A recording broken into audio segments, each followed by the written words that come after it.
Goeiemôre, ek is Johan Pastorius van Nigel, boer op die plaas Leeufontein. Mielies, sojas, beeste en op die oomblik baie modder en water.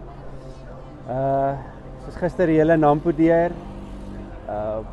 Baie indrukwekkend, dis altyd 'n plek wat te groot is om op een dag deur te loop.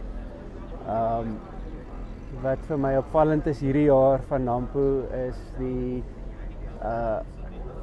tegnologie en die goeders wat ons meer en meer vanaf die buiteland blootgestel word en dat dit meer gereedelik beskikbaar word vir ons en dat ons toegang tot dit kan hê.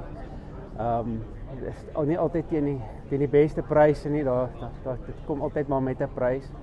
Maar op die ou einde van die dag is dit iets wat waarde gaan toevoeg op jou plaas en wat jy 'n bietjie geld kan terugmaak op teen in vandag se tye wat ons so sukkel om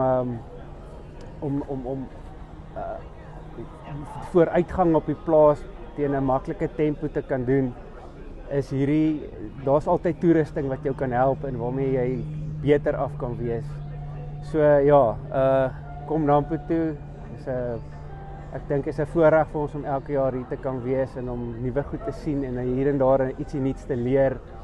Mense te ontmoet, hier's al hoe meer buitelanders wat jy ontmoet en wat jy mee brûe kan bou en wat jou kan help, al is dit van die buiteland af. Hulle is altyd baie gretig om jou te help en ons deel van hulle kliëntebasis te maak. So ja, baie dankie.